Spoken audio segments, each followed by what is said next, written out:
Hey everyone, let's take a journey back in time, way back, to an era so ancient it's almost impossible to imagine. This is the story of gods, wars and civilizations that shapes the galaxy long before humans even existed. It's a tale of cosmic forces, ancient beings, and the birth of a universe filled with wonders and horrors. Now, when it comes to history in the Warhammer 40,000 universe, things get a little complicated. Imagine trying to piece together a puzzle where most of the pieces are missing, burned, or locked away in a vault no one can open. That's what it's like for the historians of the Imperium of Man. They're called historiators, and their job is to gather and preserve the history of every planet under Imperial rule. But here's the catch. Over time, this process has become less about understanding the past, and more about mindlessly copying endless records onto scrolls or digital slates.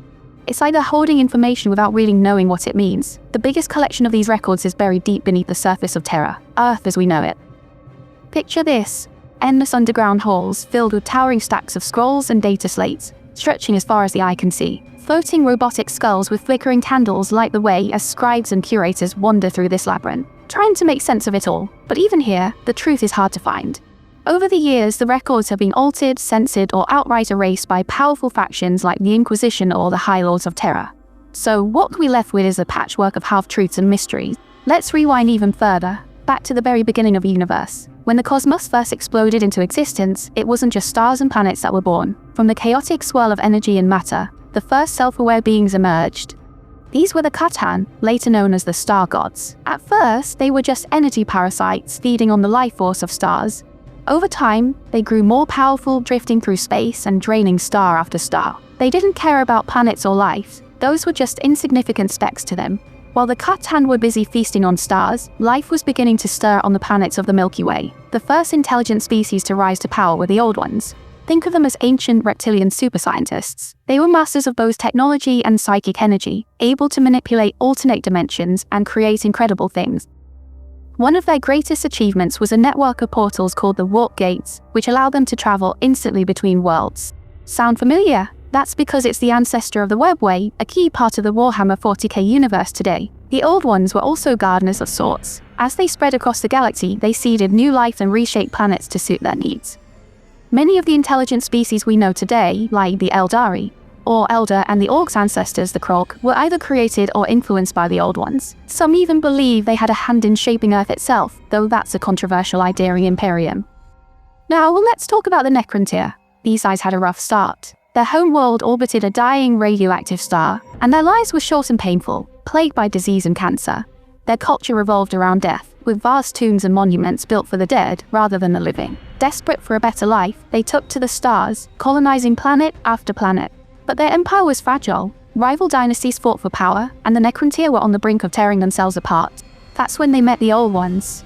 The Old Ones had achieved immortality, something the Necrontyr desperately wanted, but they refused to share their secrets. This sparked a deep resentment in the Necrontyr, who saw the Old Ones as selfish and arrogant. To unite their people, the Necrontyr's leaders, the Triarch, decided to go to war with the Old Ones. This conflict, known as the War in Heaven, was one of the most devastating wars in galactic history, but the Necrontyr couldn't win on their own. They needed help, and they found it in the most unlikely of places, the C'tan, the Star Gods they had once ignored. The Necrontyr, despite their advanced technology, were no match for the Old Ones. The Old Ones' mastery of the Webway, a network of portals that allowed instant travel across the galaxy, gave them an edge the Necrontyr couldn't overcome. Over time, the Necrontyr were pushed back to their irradiated homeworld, a shadow of their former glory. Their fury turned to cold, simmering hatred, and they vowed revenge. But the Necrontyr's unity was fragile. Without a common enemy to fight, their empire began to fracture once more. Rival dynasties turned on each other in a second wave of wars of secession. The Necrontyr were tearing themselves apart, and the Old Ones could have easily finished them off. But the Old Ones, perhaps out of arrogance or indifference, didn't bother. Desperate to save their crumbling empire, the Necrontyr turned to the C'tan, the ancient star gods born from the energy of stars.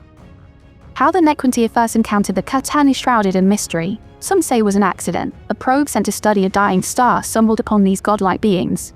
Others believe the Necrontyr's hatred for the Old Ones acted like a beacon, drawing the C'tan to them. The C'tan were beings of pure energy, incomprehensibly vast and powerful. To interact with the physical world, they needed bodies. The Necrontyr, ever the engineers, forged shells of necrodermis, a living metal, for the C'tan to inhabit.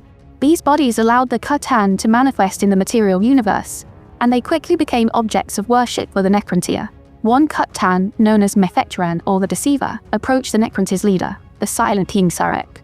The Deceiver spun a tale of an ancient war between the C'tan and the Old Ones, a war the C'tan had lost. He promised the Necrontyr immortality and unity in exchange for their help in defeating the Old Ones. The Silent King, desperate to save his people, agreed, but there was a catch. The C'tan offered the Necrontyr a way to escape their frail, disease-ridden bodies. Biotransference. This process would transfer their consciousnesses into mechanical bodies made of necrodermis, granting them immortality and unimaginable power. The Necrontyr, blinded by their desire for revenge and eternal life, accepted. Vast biofoundries were built, and the Necrontyr marched into them, willingly surrendering their flesh.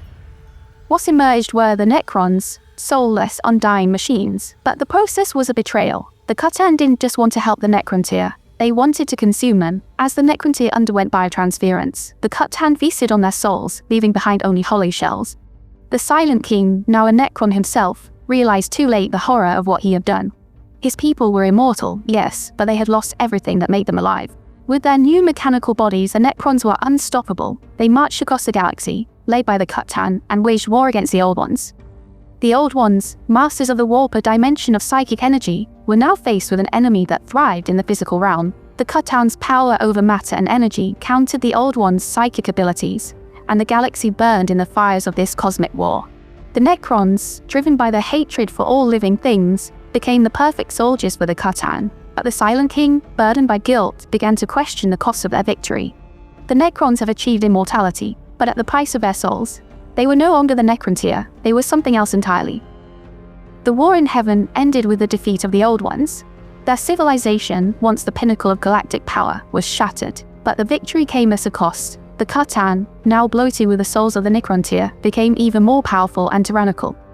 The Necrons, though victorious, were left as hollow echoes of their former selves. The Silent King, realizing the extent of the C'tan's betrayal, eventually turned against them. The war in heaven reached its climax when the Necrons, now united with the C'tan, turned the tide against the Old Ones. The C'tan, empowered by the life force of the Necrontyr, unleashed unimaginable destruction. Planets were obliterated, stars snuffed out, and black holes summoned to devour entire star systems. The Necrons, armed with their advanced technology and the C'tan's reality warping powers, finally breached the Old One's greatest weapon, the webway. Using dolmen gates, living stone portals created by the C'tan, the Necrons invaded the webway, turning the Old One's own network against them.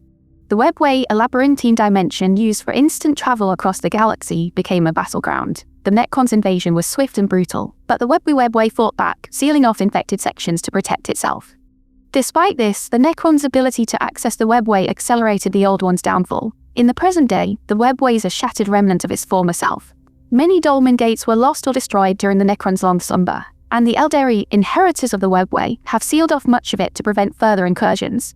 Yet, even in its broken state, the webway remains a vital tool for the Necrons, allowing them to traverse the galaxy far faster than other species. With the Necrons and C'tan dominating the galaxy, the Old Ones' last strongholds fell. The intelligent species they had nurtured, like the Eldari, the Croc, ancestors of the Orcs, and others, were harvested like cattle to feed the C'tan's insatiable hunger for life energy. The C'tan became figures of terror, demanding worship and fear from the mortal races, but the C'tan's unity didn't last. Driven by their endless hunger and desire for dominance, they turned on each other. This internal conflict, known as the C'tan Wars, devastated the galaxy. Planets were razed, stars extinguished, and entire civilizations wiped out as the C'tan fought for supremacy. Some, like the C'tan known as the Outsider, were tricked into turning against their kin, further fueling chaos. Desperate to counter the Necrons and C'tan, the Old Ones turned to their greatest strength: psychic power. They genetically engineered new species with even stronger connections to the warp, the dimension of psychic energy. Among these creations were the Eldari, the Croc, and others. These psychically gifted species became the Old One's last hope, wielding warp-born powers to combat the Necrons' advanced technology. For a time it seemed the tide might turn. The psychic energies of the younger species were anathema to the C'tan, whose existence was rooted in the physical universe. The Old Ones and their creations pushed back, reclaiming lost territory and striking at the heart of the C'tan's empire. But the Old Ones' efforts came at a cost. The psychic turmoil unleashed by the war in heaven destabilized the warp. The collective pain, war, and destruction of the material universe echoed in the Immaterian, giving rise to terrifying entities. Among them were the Enslavers, warp predators that could dominate the minds of psychers and create portals into the material realm. The enslavers spread like a plague, overwhelming the Old One's defenses. The webway, once a sanctuary, became a death trap as enslavers poured through its breaches. The Old One's creations, like the Krolk and Jokero, fought valiantly, but it was too late. The enslavers took control of entire populations, and the Old One's greatest works were overrun. Beset by the Necrons, the C'tan, and the horrors of the war, the Old Ones were finally defeated. Whether they were wiped out or fled the galaxy remains a mystery. Their legacy, however, lives on in the species they created and the ruins of their once great civilization. The war in heaven reshaped the galaxy, leaving scars that endure to this day. The Necrons, victorious but hollow, entered a long slumber, waiting for the day they would awaken and reclaim their dominion. The C'tan, once gods, were shattered and imprisoned by their former servants, and the warp, forever changed by the conflict, became a realm of chaos and terror. This is the story of the war in heaven, a tale of gods, monsters, and the rise and fall of civilizations. It's a reminder that even the mightiest can fall, and that the echoes of ancient wars can shape the fate of the galaxy for eons to come. The war in heaven was over. The Old Ones were defeated, and the C'tan, the star gods, stood triumphant. But for the Silent King, Sarek, the true war was just beginning. Sarek had bided his time, waiting for the perfect moment to strike. The C'tan were at their most powerful, but also their most vulnerable. They had grown arrogant, drunk on their victory and the life force they had consumed. The Silent King knew that if he acted now, he could free the Necrons from their tyranny. With the Old Ones gone, the Necrons turned their god-killing weapons on the C'tan. These were no ordinary weapons, they were hypercannons, designed by the greatest cryptex, Necron scientists. To harness the fundamental forces of the universe, the battles that followed were cataclysmic, warping reality itself. Even the Necrons who fought in these battles could barely remember them, as the Silent King erased much of the knowledge to prevent such weapons from being used again. The C'tan, being immortal, could not be destroyed entirely. Instead, the Necrons shattered them into thousands of fragments, each containing a piece of the Star God's essence. These C'tan shards were then imprisoned in Tesseract labyrinths, multi-dimensional prisons that trapped the shards like gin in a bottle.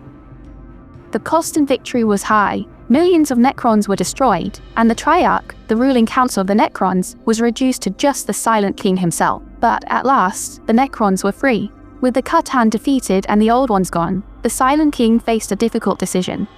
The galaxy was in chaos, overrun by the enslavers, warp entities that preyed on psychic species. The Eldari, one of the Old Ones' creations, were rising to power, and the Necrons, weakened by their war against the C'tan, could not stand against them.